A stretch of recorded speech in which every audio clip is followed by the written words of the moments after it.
नमस्कार दोस्तों, आप सबका फिर से स्वागत करता हूं मेरे चैनल संदीप स्टडी सेंटर में। इतिहास की कक्षाओं के अंतर्गत आज हम सातवाहन काल पे बात करने वाले हैं, सातवाहन वंश पे बात करने वाले हैं। इसके पहले मैं बता दूं, लगभग आपकी 5 क्लास इतिहास की जा चुकी है, जहां पे पिछली क्लास आपकी मौर्यों पे था, मौर्य काल पे हमने बात की थी।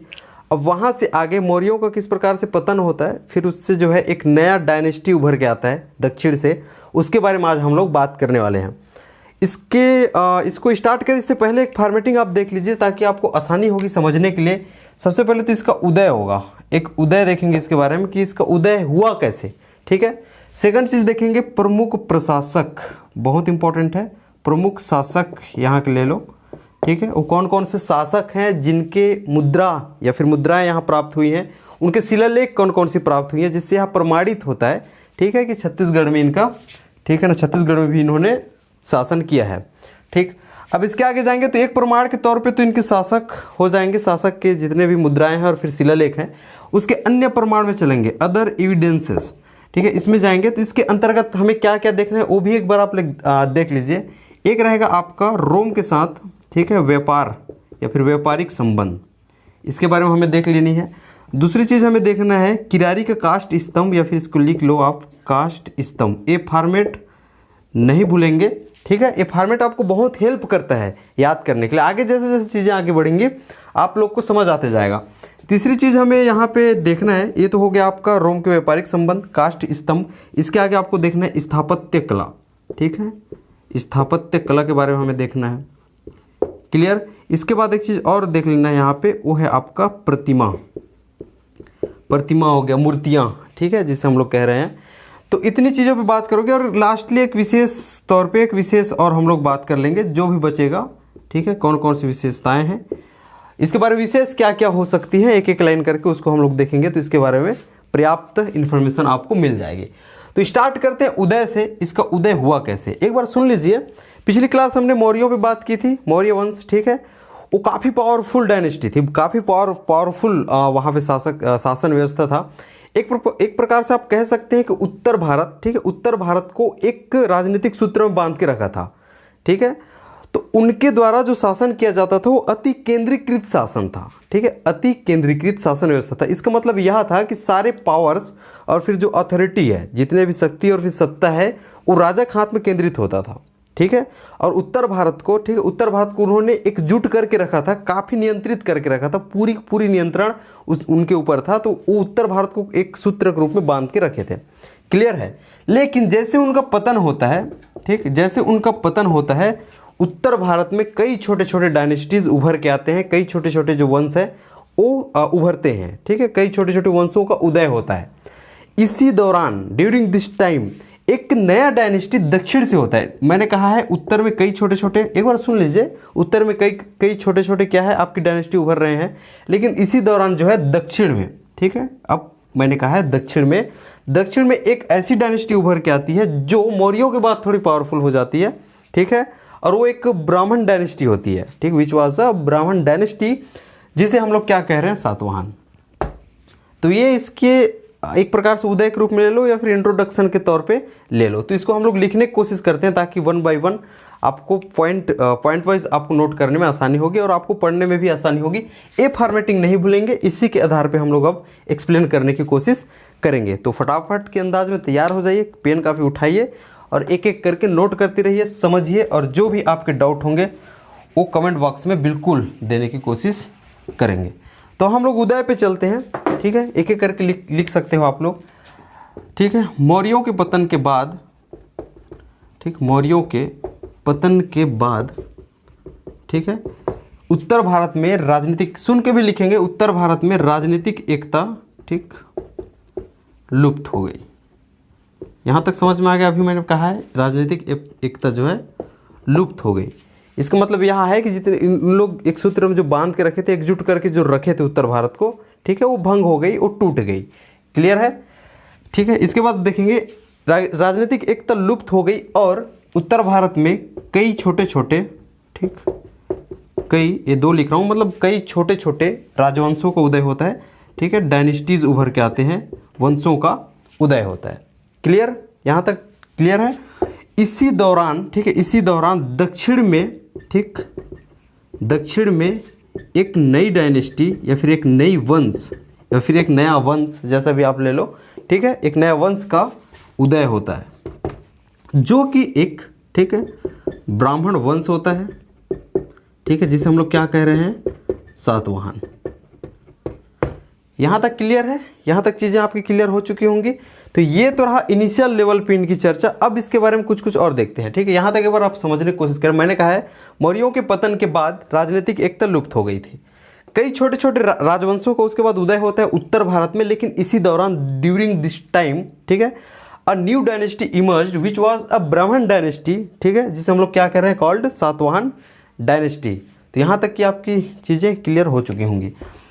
अब नेक्स्ट हम लोग चलते हैं। ये तो ब्राह्मण डायनेस्टी थी, आपको पता ही है, ठीक है, और इसे सातवाहन डायनेस्टी कहा जाता है। देयर कैपिटल वाज प्रतिष्ठान, ठीक, इनकी राजधानी प्रतिष्ठान थी। कहाँ पे? Maharashtra. And there regional capital was, क्षेत्रीय राजधानी भी इनकी थी, ठीक है, ये मल्हार, इसको लिखेंगे, ये मल्हार थी, इसको आपको लिखना है, कौन सा? बिलासपुर। इनके ये तो हम लोग छत्तीसगढ़ के अंतर्गत पढ़ रहे हैं, तो छत्तीसगढ़ में इनका शासनकाल कब से कब तक रहा, ये भी पूछा जा सकता है। इसको भी आप नोट करने की कोशिश करेंगे। इधर अभी फिलहाल ये फॉर्मेटिंग वाला है, इधर ध्यान ना देंगे।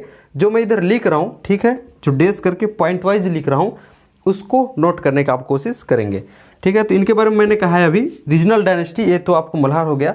लेकिन इनके शासन देखेंगे तो 72, ठीक है, 72 ईस्वी से 200 ईस्वी तक इनका क्या रहा है, शासन रहा है, शासनकाल रहा है। कहाँ? छत्तीसगढ़ के अंतर्गत, ठीक। इसके आगे और जाएंगे तो इनकी official language, there official language was Prakrit, ठीक है, इनकी ऑफिशियल लैंग्वेज या फिर राजभाषा आप कह सकते हो, क्या था? प्राकृत। ये स्वयं को दक्षिणापथ के स्वामी कहते थे या फिर दक्षिण के स्वामी कहते थे। दे कॉल्ड देमसेल्व द, ठीक है ना, मास्टर ऑफ साउथ, एक प्रकार से आप कह सकते हो। तो ये स्वयं को दक्षिणापथ के, ठीक है, स्वामी कहते थे। इतनी चीज़ों पे आप शुरू लेवल पे आप बात करेंगे और इतनी चीज़ों को शुरू लेवल पे आपको याद करके रखनी है। अब इसके आगे एक एक करके हमें देखना है। तो आपको उदय समझ में आ गया होगा। उदय के साथ साथ आपने कहीं ना कहीं परिचय पे भी बात कर ली है, ठीक है। आप यदि मेंस देते हैं तो इसमें से भी उठा के, ठीक है ना, आप मेंस फॉर्मेटिंग कर सकते हैं। मेंस के एक आध क्वेश्चन यहाँ से भी बन सकते हैं, तो इसको याद रखेंगे, भूलेंगे नहीं। अब इसके आगे हम लोग चलते हैं प्रमुख शासकों पे। तो ये फॉर्मेटिंग आप पकड़ के रखिए, सभी जाएंगे लेकिन फॉर्मेटिंग नहीं जानी चाहिए। ये आपको बहुत हेल्प करता है याद करने के लिए, स्पेशली न्यू स्टूडेंट, उनके लिए तो ये बहुत इंपॉर्टेंट है ही। तो ये उदय और परिचय हो गया है, इसको मैं मिटा रहा हूँ। इसके आगे हम लोग चलते हैं, ठीक है। तो अब तक हमने जो पढ़ा है उसके बारे में आपको समझ में आ गया होगा, ऐसे मैं मान के चल रहा हूँ, ठीक है। आफ्टर डिक्लाइन, ठीक है, Mauryan dynasty a new dynasty emerged, ठीक है, विच वाज अ ब्राह्मण डायनेस्टी, कौन सा? सातवाहन, इसको नहीं भूलेंगे। अब देखेंगे प्रमुख शासक के तौर पे, ठीक है। इसके बारे में मैं बता दूं, प्रमुख शासक में एक चीज़ आप नोट करेंगे, ठीक है। हमने दो चीज़ पे फोकस करनी है। एक पहला है आपका अपीलक, ठीक है, ये इस डायनेस्टी की अभी सातवाहन काल के शासक है, अपीलक के बारे में पढ़ना है। और दूसरा वेदश्री। लेकिन जहाँ जहाँ हम लोग अपीलक के बारे में पढ़ेंगे, जिस जिस जगह पे उनकी मुद्राएं प्राप्त होंगी हमें, ठीक है, ठीक है, जिन जिन जगहों पे मुद्राएं प्राप्त होंगी हमें, उन जगहों पे और शासकों की मुद्रा प्राप्त हुई है, तो उसको समेटने की कोशिश करेंगे। एक बार आप देख लेंगे, ठीक है, आपको समझ भी आ जाएगा। तो प्रमुख शासकों के अंतर्गत पहला मैं पॉइंट डाल रहा हूँ, वो कौन सा रहेगा? अपीलक, ठीक है। ये सातवाहन रूलर हैं, सातवाहनकालीन शासक हैं, क्लियर है। इनके बारे में आप एक एक करके आप नोट करने की कोशिश करेंगे। अपीलक की मुद्रा 2 जगहों से प्राप्त हुई है, ठीक है। क्वाइंस ऑफ, ठीक है, Satavahana ruler Apilaka have been obtain from 2 places. कौन कौन से उसको देखेंगे। एक है आपका बालपुर, ठीक, ये बालपुर कहाँ पे है, इसको भी लिखेंगे, ये शक्ति में है, क्लियर है। सेकंड प्लेस कौन सा है आपका, ठीक है, ये मल्हार हो जाएगा। ये पहला वाला बालपुर है, सेकंड मल्हार, ये आपके बिलासपुर में है, क्लियर है। लेकिन यहाँ तक की बात इसके बारे में बस इतने लिखेंगे। एक चीज़ आपको मल्हार में नोट करनी है, वो कौन सी देखेंगे। मल्हार से अपीलक के 2, ठीक है ना, 2 मुद्रा प्राप्त हुई है, ठीक, वो कौन कौन से देखेंगे। एक है आपका, ठीक है, 2 मुद्रा में से एक तांबा के हैं, क्लियर है, और एक है आपका, ठीक, एक आपका चांदी का। तो मैंने कहा है, अब तक मैंने कहा है अपीलक की, ठीक है, मुद्राएं कहाँ से प्राप्त हुई हैं, बालपुर और फिर आपके मल्हार से प्राप्त हुई। हिज कॉइन्स और currencies have been obtained from two places, Balpur और फिर कौन सा, मल्हार। बालपुर से, ठीक है, बालपुर से भी प्राप्त हुई, लेकिन स्पेशली मल्हार का आपको याद रखना है। मल्हार से 2, ठीक है, इसके कॉइन प्राप्त हुए हैं। एक है तांबा और एक है चांदी, ठीक है। तो तांबा और चांदी के सिक्के कहाँ से प्राप्त हुए हैं, ठीक है, मल्हार से है। कॉपर एंड, ठीक, ये एक्चुअल में कांस्य है, चांदी नहीं है, इसको भी लिखेंगे, सॉरी, ठीक है। एक है आपका कांस्य, ठीक, तो ये एक तांबा है, एक कांस्य है, ये चांदी नहीं है। चांदी तो इसके बाद वाला आएगा, देखेंगे कांस्य है, ठीक। तो कॉपर और फिर ब्रॉन्ज, ठीक है, currencies have been obtained from Malhar. और ये किसके हैं, अपिलक के। तो अपिलक के बारे में इतनी चीज़ें आपकी, ठीक है ना, आपको याद होना चाहिए। अब इसके आगे नोट करके लिखेंगे, ठीक। अपिलक पे चल रहे हैं, अपिलक खत्म हो गया है, ठीक है, यहाँ पे अपिलक पे जा रहे थे, इस पे खत्म हो गया। लेकिन बालपुर और मल्हार के बारे में 2-3 चीज़ें आपको और जाननी होगी, जो कि पिछले 2022 में एग्ज़ाम में पूछे भी गए हैं, ठीक है, कुछ एग्ज़ाम है उसमें पूछे भी गए हैं, उसको देखेंगे। बालपुर में सब नोट में लिखेंगे। सबसे पहले बालपुर, बालपुर में एक चीज़ नोट कर लेंगे, बालपुर से ही गौतमी पुत्र, ठीक है, बालपुर से ही गौतमी पुत्र आपका हो जाएगा सातकर्णी, ठीक। सातकर्णी के चांदी के सिक्के प्राप्त हुए हैं, यहाँ पे चांदी आएगा आपका, ठीक है, ये कांस्य है, ये चांदी के सिक्के प्राप्त हुए हैं। मेरी आवाज़ सुन के आप लिखेंगे बालपुर से ही, नोट में है, पहला चीज़ है, या फिर विशेष करके पहला लिख सकते हो। बालपुर से ही सातकर्णी के, ये गौतमी पुत्र सातकर्णी है, और ये कौन है, सातवाहन कालीन शासक ही हैं। क्लियर है। तो गौतमी पुत्र, ठीक है, इसको पूरा लिख लो, गौतमी पुत्र सातकर्णी के चांदी के सिक्के प्राप्त हुए हैं बालपुर से, नहीं भूलेंगे। सेकंड चीज़ लिखेंगे नोट में, सेकंड चीज़ है आपको मल्हार के बारे में आप लिख लो, ठीक। मल्हार, मल्हार से फिर से लिखेंगे वशिष्ठी पुत्र, ठीक है, वशिष्ठी पुत्र पुलवामी। इसके भी चांदी के सिक्के कहाँ से प्राप्त हुए, मल्हार से प्राप्त हुए हैं। क्लियर है। सिल्वर क्वाइन ऑफ वशिष्ठी पुत्र पुलवामी या फिर वशिष्ठी सन पुलवामी, ठीक है, has been obtained from Malhar. इसके बारे में आपको देखना है। अब मल्हार में ही जा रहे हैं, ठीक है, मल्हार में और एक चीज़ लिखेंगे, ठीक है। मल्हार से ही शीशे के 4 सिक्के प्राप्त हुए हैं, शीशे के 4 सिक्के प्राप्त हुए हैं, जो कि था सातकर्णी का। क्लियर है। एक चीज़ और यहाँ पे ध्यान, ये भी एक शासक हैं, ये भी शासक है और ये भी शासक है। तो सातकर्णी के 4 शीशे के सिक्के प्राप्त हुए हैं मल्हार से, जिसमें से 2 में, ठीक है, 2 में सातकर्णी नाम उल्लेख है, इसको भी नहीं भूलेंगे। एक चीज़ यहाँ पे और लिखेंगे, एक शीशे के सिक्के ऐसे भी प्राप्त हुए हैं, ठीक है, एक शीशे के सिक्के ऐसे भी प्राप्त हुए हैं जहाँ पे लिखा हुआ है वेद सीरीस, ठीक है, वेद सीरीस या फिर वेद सरीस, ठीक, ये दोनों नाम लिख के रखेंगे, कहीं वेद सीरीस मिलता है। तो एक शीशे के सिक्के ऐसे भी प्राप्त हुए जहाँ पे वेद सीरीस या वेद सरीस ऐसा लिखा हुआ है, जो कि एक शासक है यहाँ के वेद श्री, ठीक है, इस काल के या फिर इस वंश के एक शासक है वेद श्री, इन्हीं के होने की पहचान इसके बारे में किया जाता है।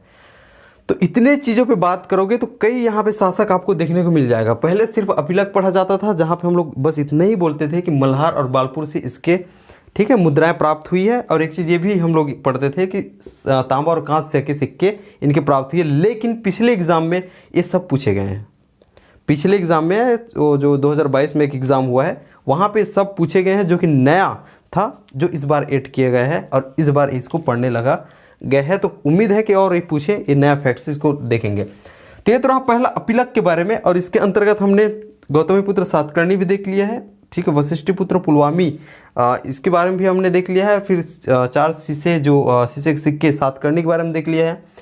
फिर एक वेद श्री, इनके बारे में भी हमने देख लिया है। अब मैं नेक्स्ट लिख रहा हूँ, ठीक है, ये अपिलक हो गया। प्रमुख शासक के अंतर्गत एक हो गया अपिलक। अब मैं दूसरा डाल रहा हूँ, जो कि रहेगा आपको वरदत्त श्री, ठीक। यहाँ तक कि आपकी चीज़ें क्लियर हो चुकी होंगी, ऐसा मान के मैं चल रहा हूँ, ठीक है। वरदत्त श्री के बारे में देखेंगे। वरदत्त श्री, इनका एक रॉक एडिट प्राप्त हुआ है, ठीक है, जो कि कौन सा है आपका, आप बोलते हो शिलालेख, ठीक। तो इनका एक शिलालेख गुंजी से प्राप्त हुआ है। A rock edict has been obtained from Gunji, ठीक है। तो इनका एक मैंने कहा ये है आपको वरदत्त श्री, भाई इसको पहले आप लिख लो, वरदत्त श्री। ये भी एक शासक है, जो कि सातवाहन कालीन शासक है, और हमें छत्तीसगढ़ के अंतर्गत देखना है। तो छत्तीसगढ़ के अंतर्गत इनके बारे में क्या क्या विशेषताएं हैं, क्या चीज़ प्राप्त हुई, इसको देखेंगे। इनका एक शिलालेख, ठीक है, इनका एक शिलालेख प्राप्त हुआ है। कहाँ से कहा मैंने, गुंजी से, और गुंजी कहाँ पे है, अगेन ये आपका शक्ति में होगा। अ रॉक एडिक्ट, ठीक है, ऑफ कुमार वर्दत श्री, इसके कुमार वर्दत श्री कहते हैं, कुमार वर्दत श्री या Satavahana ruler Kumar Vardat Shri has been obtained from, ठीक है ना, गुंजी शक्ति। यहाँ पे वर्दत श्री का, कुमार वर्दत श्री का, ठीक है, ये कुमार वर्दत श्री है, कुमार वर्दत श्री का नाम उल्लेखित है, क्लियर है। और इसमें उल्लेख यह भी मिलता है कि इन्होंने अपने, ठीक है ना, लाइफ एक्सपेक्टेंसी, इसमें बोल सकते हो अपनी आयु को बढ़ाने के लिए, कुमार वर्दत श्री ने अपनी आयु को बढ़ाने के लिए, यहाँ पे उल्लेख है, जो इनके शिलालेख में उल्लेख है, ब्राह्मणों को, ठीक है, 1000 जो गाय है वो दान में दिए थे। तो ठीक है, अगला पॉइंट यही आपके होनी चाहिए। इसमें उल्लेख यह भी है कि कुमार वर्दत श्री ने, ठीक है, ब्राह्मणों को 1000 गाय, ठीक है, ब्राह्मणों को 1000 गाय दान में दिए हैं। यहाँ तक क्लियर है। ही हैड, या फिर बोल सकते हो आप, Kumar Vardat Shri had donated 1000 cow to Brahmin to increase their life expectancy. इसको आप नहीं भूलेंगे, इसके बारे में आप देख लेंगे, ठीक। तो यहाँ तक की चीज़ें क्लियर हुई। एक रॉक एडिक्ट तो ये है जो इन्हें गुंजी से प्राप्त हुआ है, इन एक अनदर, या फिर बोल सकते हो अन्य रॉक एडिक्ट इनका विक्रमपुर से प्राप्त हुआ है, ठीक है। His another rock edict has been obtained from Vikrampur, और ये कहाँ पे है, खैरागढ़। बस इतनी चीज़ों पे बात करोगे तो कुमार वर्दत श्री के बारे में भी हो जाएगा। एक बार फिर से सुन लीजिए, मैं फिर कह रहा हूँ, इनका एक शिलालेख प्राप्त हुआ है, और rock edict of Kumar Vardat Shri, ठीक है, has been obtained from Gunji Shakti, Gunji शक्ति से या फिर गुंजी से, ठीक है, ये शक्ति जिले के अंतर्गत आता है। यहाँ से इनका एक शिलालेख प्राप्त हुआ है, इसमें इनका नाम उल्लेखित है। इसमें उल्लेख यहाँ भी है, ठीक है, कि Kumar Vardat Shri had donated 1000 cow to Brahmin to increase their life expectancy, इसको भी नहीं भूलेंगे। और ये कहाँ पे उल्लेखित है, ठीक है, इस शिलालेख में या फिर इस रॉक एडिट में उल्लेखित है। इनका एक अलग जो शिलालेख है, ठीक है, एक अन्य शिलालेख विक्रमपुर से प्राप्त होती है, जो कि खैरागढ़ में है, ठीक है। यहाँ तक की चीज़ें क्लियर हो चुकी होंगी। अब प्रमुख शासक आपकी खत्म हो चुकी है, या फिर एक, ठीक है, मेजर प्रमाण आपकी खत्म हो चुकी है, जो कि एक दर्शाता है कि छत्तीसगढ़ के अंतर्गत, ठीक है ना, सातवाहन वंश के शासकों ने, ठीक है, शासन किया है। अब देखते हैं हम लोग इसके अन्य एविडेंस की ओर। तो यहाँ तक कि आपकी चीज़ें क्लियर हो चुकी होगी। 2 चीज़ों पे हमने बात की है, अब तक आपको पता हो तो। एक हमने उदय देख लिया है, ठीक है ना, जहाँ पे हमने कहा था जब मौर्य काल, ठीक है ना, उनका पतन हुआ तो, ठीक है ना, बहुत सारी डायनेस्टीज़ उभर के आती हैं उत्तर भारत में, मेनी स्मॉल डायनेस्टीज़ इमर्ज। उसके बाद आप देखते हैं उसी समय during this period a new dynasty emerged which was a Brahman dynasty, ठीक है ना, called Satavahana dynasty, and their capital was प्रतिष्ठान Maharashtra, and their regional capital was, ठीक है, वो रहेगा आपका मल्हार, क्लियर है, and their official language was प्राकृत। और आपने ये भी देखा है कि वो स्वयं को क्या कहते थे, दक्षिणापथ के स्वामी या फिर दक्षिण के स्वामी कहते थे। They called themselves the master of south, ऐसे आप कह सकते हैं। अब अन्य हम लोग चलते हैं इसके बारे में, अन्य एविडेंसेस और कौन कौन से हो सकते हैं। तो एक चीज़ है आपका रोमन, ठीक है, रोम के साथ व्यापारिक संबंध, एक मैंने टॉपिक कहा था, सब टॉपिक, इसको हमें देखना है। तो देखेंगे रोम के साथ व्यापारिक संबंध किस प्रकार था। ये माना जाता है, ठीक है, इस प्रकार माना जाता है कि रोम के साथ व्यापारिक संबंध था। ये इससे माना जाता है क्योंकि इनके गोल्ड कॉइन हमें प्राप्त हुआ है चकरबेड़ा बिलासपुर से। एक डालेंगे आप चकरबेड़ा, ठीक है, ये चकरबेड़ा कहाँ पे है, बिलासपुर। बिलासपुर से हमें इनके गोल्ड सिक्के प्राप्त हुए हैं, ठीक है। तो रोम के, ठीक है, रोमकालीन गोल्ड सिक्के, स्वर्ण सिक्के जिसे हम कह रहे हैं, ये हमें प्राप्त हुआ है, जो यह दर्शाता है, या फिर इससे, इस आधार पे यहाँ निष्कर्ष निकाल जाता है, इस आधार पे यहाँ माना जाता है, on the basis of this it can be considered, ठीक है, कि रोम के साथ इनका व्यापारिक संबंध था, ठीक है। सातवाहन रूलर्स हैड, ठीक है, ट्रेड रिलेशन विद रोम। ये दर्शाता है, क्या दर्शा रहा है, स्वर्ण सिक्के हमें प्राप्त हुए हैं। कहाँ से प्राप्त हुए, चकरबेड़ा बिलासपुर से हुए हैं। रोम के स्वर्ण सिक्के प्राप्त हुए हैं, कहाँ से, फिर कह रहा हूँ, चकरबेड़ा बिलासपुर से प्राप्त हुए हैं, जो ये दर्शाता है, ठीक है, दर्शाता है कि सातवाहनों का व्यापारिक संबंध रोम के साथ था। ये 2 नंबर का आपका मेंस का भी क्वेश्चन हो सकता है, ठीक। तो ये तो रहा आपके रोम के व्यापारिक संबंध के बारे में। कास्ट स्तंभ के बारे में मैं बता दूं, इसके बारे में बहुत सारी चीज़ें मुझे आपको बतानी है, ठीक है। कास्ट स्तंभ में प्राप्त कहाँ से हुआ है, इसकी ऊंचाई कितनी है, इसमें किसका उल्लेख है, बहुत सारा मुझे लिखना है इसके बारे में, ठीक है। तो एक चार्ट के माध्यम से उसको बताऊंगा, तो इसको हम लोग अंतिम में करने वाले हैं, ठीक, इसको मैं स्टार लगा के छोड़ रहा हूँ, अंतिम में इसके बारे में अच्छे से बताता हूँ क्योंकि बहुत सारी इन्फॉर्मेशन है। इसको हम लोग पहले ख़त्म कर लेते हैं। स्थापत्य कला देखेंगे, ठीक, स्थापत्य कला देखेंगे, इसके अंतर्गत देखेंगे प्रसिद्ध बौद्ध बोल सकते नागार्जुन, ठीक है, उसके लिए जो है एक, ठीक है, बिल्डिंग का निर्माण किया गया जो कि 5 मंजिला बिल्डिंग था, 5 मंजिला भव्य, ठीक है, इमारत का, जो कि जिसका नाम क्या था, संघाराम। इसका निर्माण सातवाहन शासकों के द्वारा किया गया। किसके लिए किया गया है? नागार्जुन, ठीक है, नागार्जुन के लिए इन्होंने, सातवाहन रूलर्स ने, ठीक है, किसका निर्माण किया है? 5 मंजिला भव्य संघाराम का निर्माण किया है। इसके बारे में देखेंगे। तो ये चीज़ बस इतना करेंगे तो इसके बारे में हो जाएगा। स्थापत्य कला के अंतर्गत बस आपको यही चीज़ देखना है, जो कि क्या है आपका, एक ग्रैंड बिल्डिंग, ठीक है ना, was made by Satavahana rulers. इसके बारे में आपको नहीं भूलना है। किसके लिए है? इट वॉज बिल्ड फॉर, ठीक है, आप बोल सकते हो फेमस बुद्धिस्ट फिलोसफर नागार्जुन, इसके लिए बनाया गया है। इसको भी आप नहीं भूलेंगे। तो 2 चीज़ आपका खत्म हो गया है। रोम के साथ व्यापारिक संबंध, आपको पता ही है इनके रोम के साथ व्यापारिक संबंध था क्योंकि इनके क्या मिले हैं? स्वर्ण सिक्के हमें प्राप्त हुए। कहाँ से? चकड़बेला, बिलासपुर से। दूसरा चीज़ कहा मैंने? स्थापत्य कला, जिसके अंतर्गत संघाराम की हम बात कर रहे हैं। ये टॉपिक मेन चीज़ तो यही है, ठीक है, संघाराम इसको पूछा जा सकता है, जो कि एक 5 मंजिला भव्य इमारत है, आप बोल सकते हो। ये जो है नागार्जुन के लिए बनाया गया है, जो कि प्रसिद्ध बौद्ध भिक्षुक हैं, ठीक है। किनके द्वारा बनाया गया है? सातवाहन रूलर्स के द्वारा बनाया गया है। अब हम देखते हैं प्रतिमा के बारे में, या फिर स्कल्पचर्स ये बोल सकते हो, या फिर इसके बारे में मूर्तियाँ बोल सकते हो। चतुर्भुज विष्णु की मूर्ति, ठीक है, इसको मैं एक्सप्लेन कर रहा हूँ। ये आपको हो जाएगा चतुर्भुज विष्णु की मूर्ति। कहाँ से प्राप्त हुआ है? ठीक है, ये गुंजी से प्राप्त होता है। गुंजी से हमें प्राप्त हुआ है, शक्ति जिला, ठीक। तो चतुर्भुज आप छोटा सा हेडिंग डाल के लिखेंगे, ठीक, चतुर्भुज, ठीक, विष्णु की मूर्ति।